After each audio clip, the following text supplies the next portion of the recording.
Good morning, friends. Welcome back to Astrology Today and Tarot. My name is Mel Rose. This is the Tarot portion and the second half of my daily astrology vlog, which you can check out on my other channel, Astrology Today with Mel Rose. Over there, you'll find a description of the day's astrology as I've spelled it out here.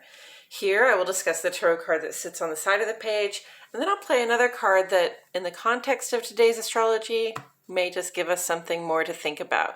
So let's get into it. The card that currently sits on the side of the page is the Two of Pentacles, and it's here because it corresponds in astrology with the first 10 days or the first decan of the sun's transit here in the land of Capricorn.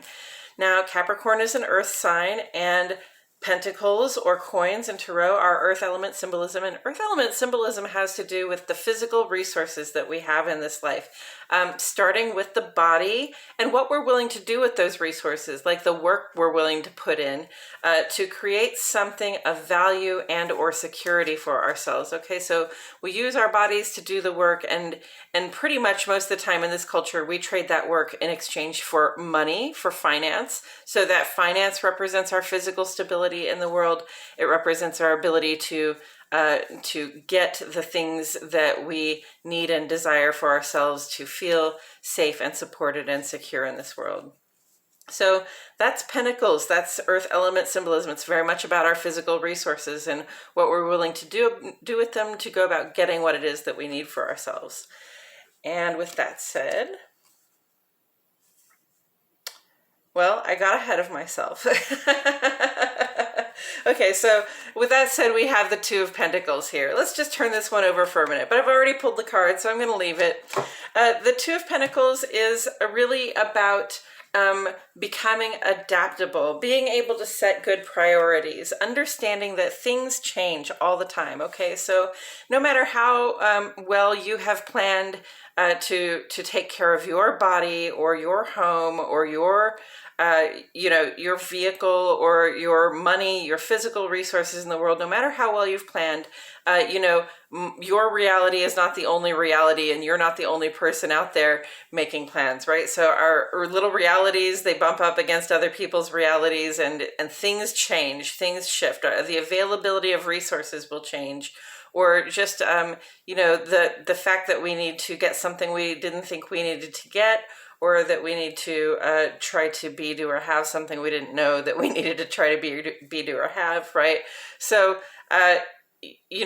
as those changes arise, we need to be able to, sort of do the dance. We need to be able to be light on our feet and to juggle our resources in such a way that we remain feeling supported, that we remain feeling secure, that we feel like we're getting what we want in addition to what we need. And, and that takes a certain amount of personal skill and security.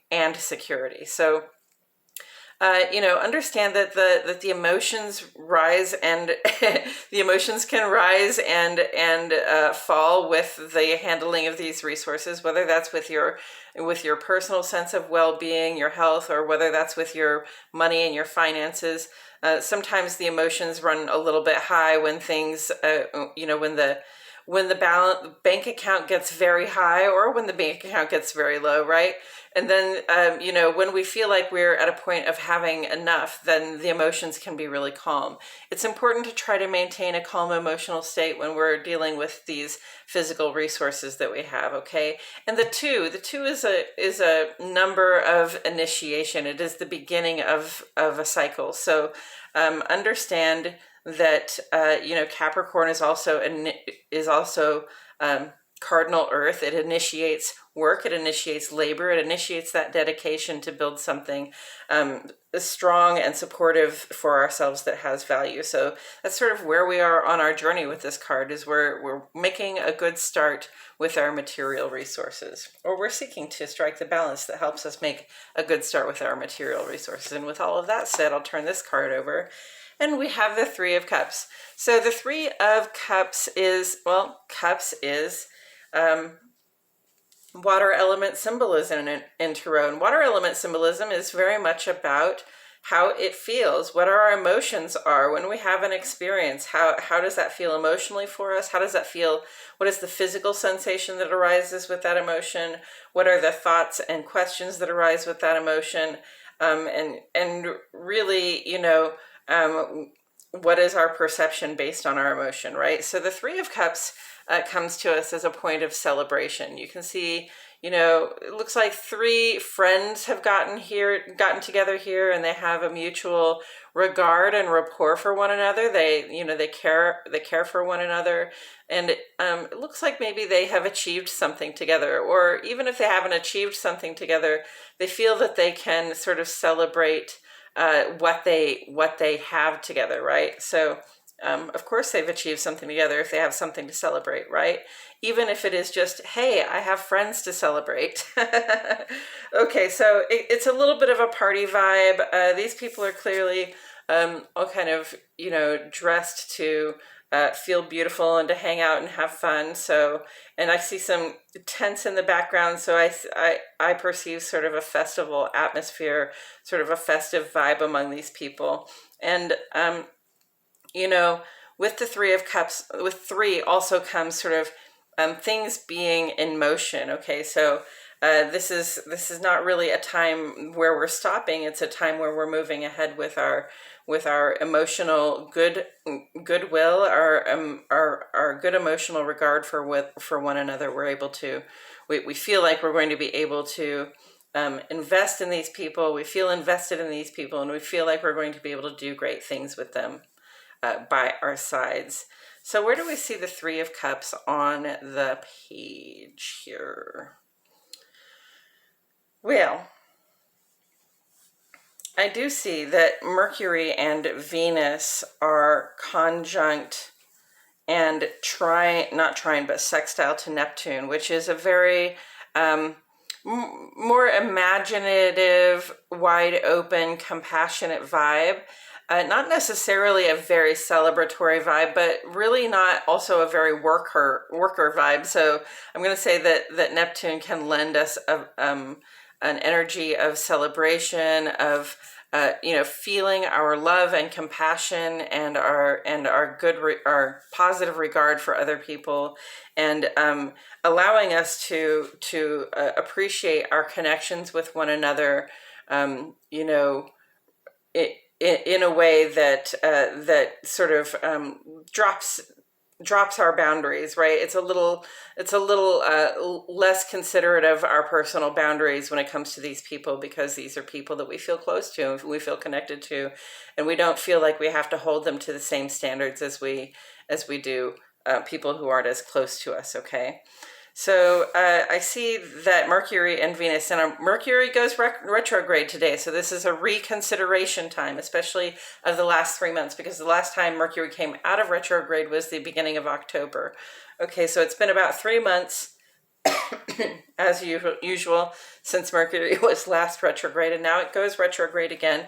That is, of course, an illusion, but it is an illusion that gives us an impression that our ability to think, plan, and communicate is sort of slowed down. It's sort of checked or altered in a way that we have to give reconsideration. And this is a really good thing because Mercury also goes conjunct to Venus today, early this morning. And, this is very much having what we love on our minds, right? Having, giving our kind regard to those people and things that we like, love, and can't get enough of. And it's a good time to celebrate other people. It's a good time to say what we feel. But while Mercury is in retrograde, it's not just about saying what we think, what we feel. One of the things that comes up with Mercury in retrograde is that we have to learn how to talk less and listen more. Okay, so our thoughts and our minds, and also our receptive hearts, have to be focused on what the other person feels, what the other person wants from the interaction, right? So, the Three of Cups is a great card for this, because, we get together with our friends in this celebratory way. And when we do that, it's not all about one person. It's all about how these three people get along so well, right? So we have to listen to one another. We have to have one another's feelings in our regard. And And really, we're going to do what's good for everybody involved at this time, not just ourselves. Okay, so if you have this selfish impulse with Mercury retrograde, to just sort of say nobody understands me and nobody is listening.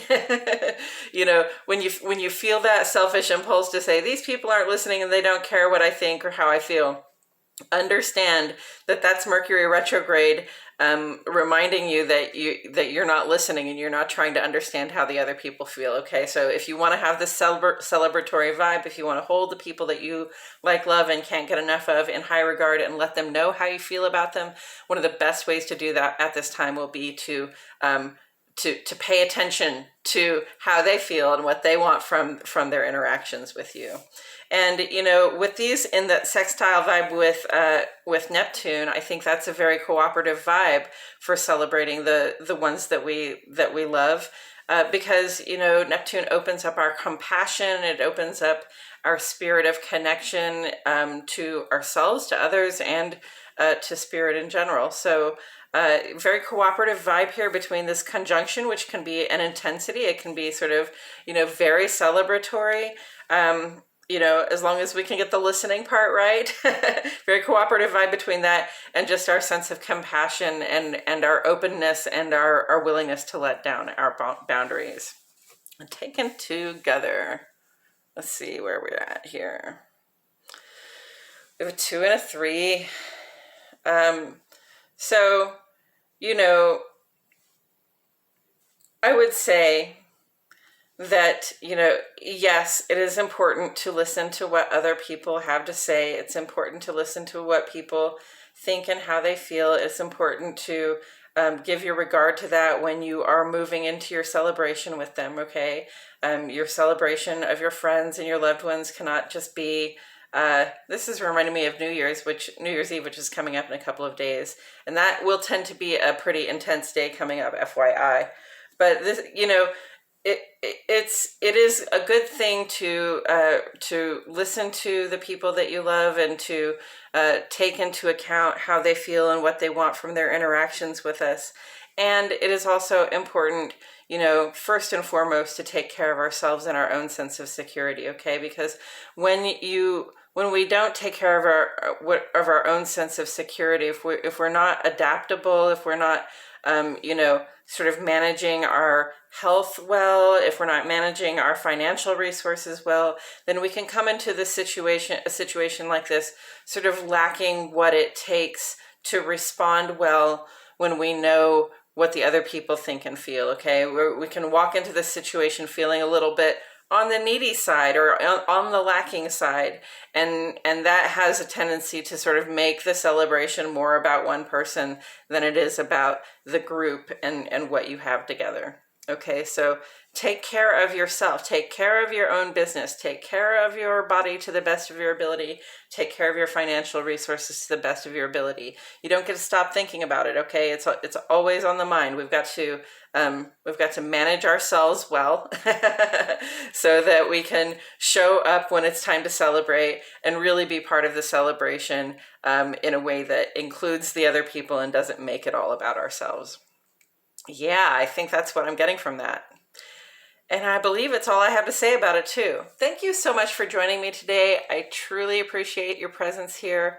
My name is Melrose, and I'll see you all back here tomorrow for more Astrology Today and Tarot.